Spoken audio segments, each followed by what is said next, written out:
একদিকে তো একটা লিডার বেরিয়েছে, সে এরকম ভাবে চেঞ্জের করতে করতে একটা সিভিক পুলিশ জয়েন করেছিল। তার নাম ছিল নীল, তার বাড়ি ছিল ক্যানিং এ।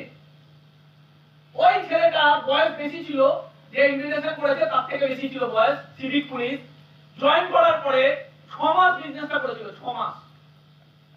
আর ওই 6 মাসের মধ্যে সে নিজের মাসির ছেলেকে অ্যাডমিশন করেছিল।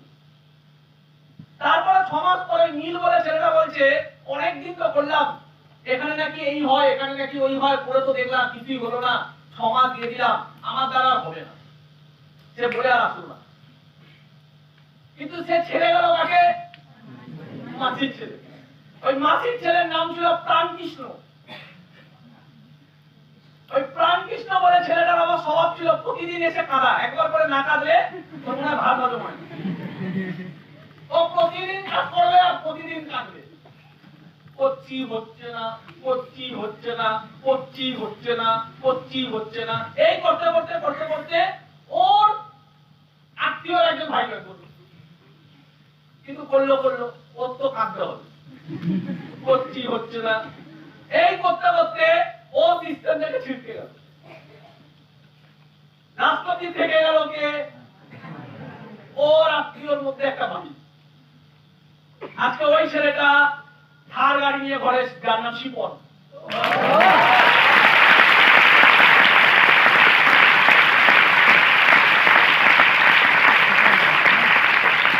আর সেই লিডারটা ওই ট্রেনিং এর স্টেশনে দাঁড়িয়ে ইনভিটেশনটা করেছিল, আর এইভাবে প্রতিদিন কাজটা করে যেত। রেজাল্ট বেরোক আর না বেরোক, করে যেত, বেরোক আর না বেরোক, করে যেত, বেরোক আর না বেরোক, করে যেত, বেরোক আর না বেরোক, করে যেত।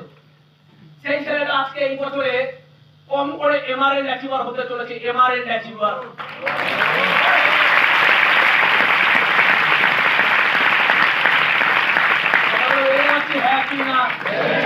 তার মানে মাথায় রাখতে হবে, ফেলিয়ার দীর্ঘদিন থাকবে না, সাকসেস সারা জীবন থাকবে। ফেলিয়ার একটা সময় অবধি থাকবে। এই সময় যদি মনে হয় কানছুরি করবো, এই সময় যদি মনে হয় নিজেকে একটু পরীক্ষা করবো না, এই সময় যদি মনে হয় নিজে একটু আনকমফোর্ট জোনে যাবো না, এই সময় যদি মনে হয় যে আমি আমার মনের মতো সবকিছু চাই, খারাপ কিছু চাই না, তার মানে সে কি সাকসেসের অ্যাকচুয়ালি গুণাবলী তার মধ্যে আছে? আমি সেদিনকে ইন্টারভিউ দেখছিলাম রণবীর কাপুরের, জানি তো আমরা রণবীর কাপুরকে। রণবীর কাপুর ইন্টারভিউতে বলছে যে ভাই আমাকে আজকে এই জায়গায় যাওয়ার জন্য সব স্যাক্রিফাইস করতে হয়েছে। যেটা একটু আগে বলছিল হাবি, স্যাক্রিফাইস।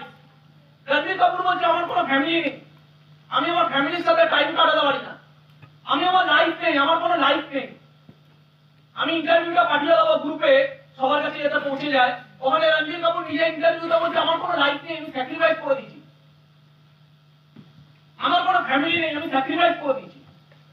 প্রতিদিন সকালবেলা বেরোতে হয় শুটিং এর জন্য, রাত্রেবেলা ফিরে আবার পরের দিন একটা ফিল্মের শুটিং শেষ হয়, আবার নেক্সট দিনে আবার একটা ফিল্মের শুটিং শেষ হয়, আবার নেক্সট দিন আবার কন্টিনিউ কাজ, কন্টিনিউ কাজ, কন্টিনিউ কাজ।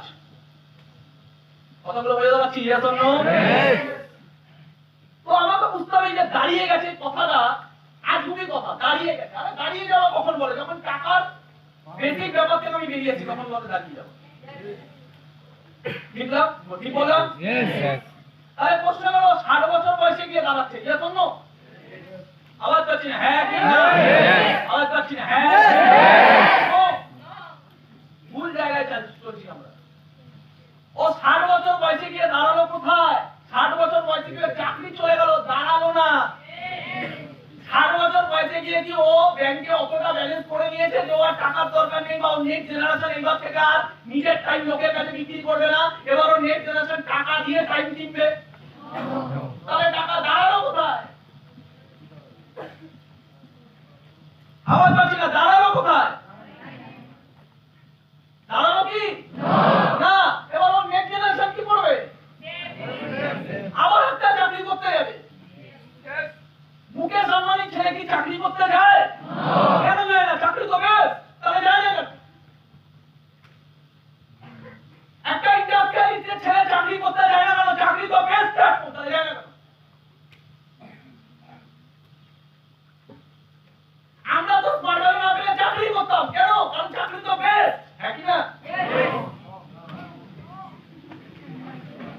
কি নো? চাকরি বেশ না?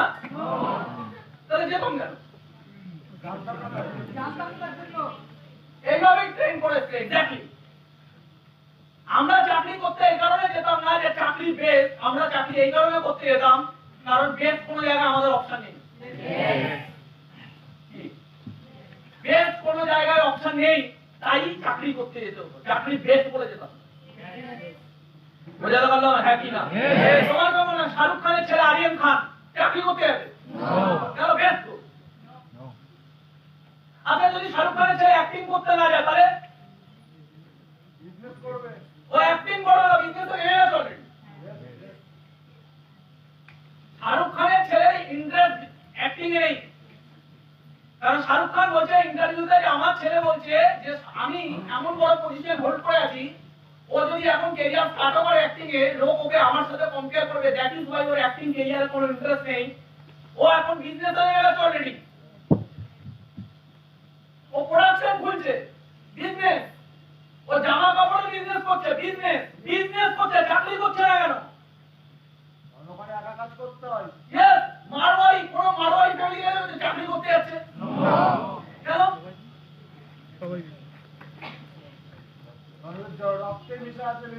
এক্স্যাক্টলি, মারওয়াড়িতে চাকরির মাইন্ডসেট অনেক খারাপ, গন্দাওয়া। মারওয়াড়ি যারা হয় তারা কমিউনিটিটা বড় লোক, পরিমতি কমিউনিটি, ইয়েস অর নো? সব বড় লোক। কেন? কালচার, কিসের কালচার? চাকরি করবে না। যাদের অবস্থা খুব খারাপ হবে, যাদের অবস্থা খুব খারাপ হবে তারা যদি চাকরিও করে নিজেদের কমিউনিটির নিচে করবে, আর তাও কিছুদিনের জন্য করবে যাতে বিজনেস বেরিয়ে আসতে পারে। চাকরি করবে না। গুজরাটি ফ্যামিলি চাকরি করবে না, ওরা একটা জিনিস করে বিজনেস আর বিজনেস। আমাদের মাইন্ড সারা ঘুরিয়ে ফিরিয়ে কোথায় চলে যাবে? 3 মাস মার ভ্যালু করে আবার টান খেয়ে যাবে চাকরি, 6 মাস মার ভ্যালু করলে আবার টান খেয়ে যাবে চাকরি। এই মাইন্ডসেট থেকে যতক্ষণ না বেরিয়ে আসা যাবে ততক্ষণ পর্যন্ত স্মার্ট ভ্যালুর কোনো ভ্যালু নেই আমাদের কাছে। আমার কথাগুলো বোঝাতে পারছি না? তার মানে ঘরে কিছু কিছু জিনিস বুঝতে হবে। কি জিনিস? লাস্ট আমি শেষ করার আগে বলে যাই, সেটা কি? এক তো মিনিমাম 3-4টে জিনিস যদি আমরা ক্লিয়ার করতে পারি তাহলেই স্মার্ট ভ্যালুর দরকার আছে, তাহলে দরকার নেই। তার মধ্যে একটা হলো ফাইন্যান্সিয়াল ফ্রিডমটা কি? ফাইন্যান্সিয়াল ফ্রিডমটা কি? ফাইন্যান্সিয়াল ফ্রিডমটা যদি আমরা না বুঝি, ফাইন্যান্সিয়াল ফ্রিডমটা যদি আমরা না বুঝি, স্মার্ট ভ্যালুর দরকার নেই। বড় কথা বুঝে গেল হ্যাঁ কি না? ফাইন্যান্সিয়াল ফ্রিডম মানে কি এটা যদি না বুঝি, স্মার্ট ভ্যালুর দরকার নেই, তাদের জন্য স্মার্ট ভ্যালু না। প্যাসিভ ইনকাম মানে কি? প্যাসিভ ইনকামের দরকার কি এটা যদি না বুঝি, স্মার্ট ভ্যালুর দরকার নেই। রেকগনিশনের ভ্যালু কি এটা যদি না বুঝি, স্মার্ট ভ্যালুর দরকার নেই। এই তিনটা জিনিস যদি না বুঝি তাদের স্মার্ট ভ্যালুর দরকার নেই। ফাইন্যান্সিয়াল ফ্রিডম মানে কি? কিভাবে শেষ হবে? কিভাবে শেষ হবে? টাকার সমস্যা শেষ কিভাবে শেষ হবে? যাদের আজীবন টাকার জন্য কাজ করার মেন্টালিটি তৈরি হয়ে গেছে বা ওইভাবেই পড়ে রয়েছে, তাদের কোনো প্ল্যাটফর্মের দরকারই নেই অ্যাকচুয়ালি। যারা ফ্রিডমের টেস্টটাই নিতে চায় না, ফ্রিডম মানেই বোঝে না, তাদের অ্যাকচুয়ালি দরকার নেই। যেমন আমি এখানে দাঁড়িয়ে আছি কিসের জন্য? আমি এখানে ট্রেনিংটা ঢুকতে এলাম, দিতে এলাম, কথা বলতে এলাম, এটা আমার কাছে ট্রেনিং না, এটা আমার কাছে জাস্ট একটা আড্ডা। 1 ঘন্টা টাইম আছে, 1 ঘন্টা আড্ডা। আমি যা শিখেছি আমার মনে হচ্ছে এটা ভ্যালুয়েবল, আমার মনে হচ্ছে আমার কাছে টাইম আছে, আমার মনে হচ্ছে আমার কাছে একটা প্ল্যাটফর্ম আছে, আমার মনে হচ্ছে এই জ্ঞানটা যদি কারোর কাছে যায় কিছু ছেলে মেয়ে বেটার হতে পারে যারা দিতে চায়। তো আমার এই একটা ভ্যালু আছে, আমার এই জ্ঞানের আমার কাছে একটা ভ্যালু আছে, আমার এই টাইমের আমার কাছে একটা ভ্যালু আছে, এবং আমার একটা দেওয়ার মানসিকতা আছে, দুটো মানুষ হেল্প হবে। This is not out of pressure, this is out of pleasure. আমি এটা প্রেসারে করছি না, আমি এটা প্লেজারে করছি, আনন্দ করছি, এটা করে আমার মজা আসছে। কথাগুলো বোঝাতে পারছি এখন? করে আমার মজা।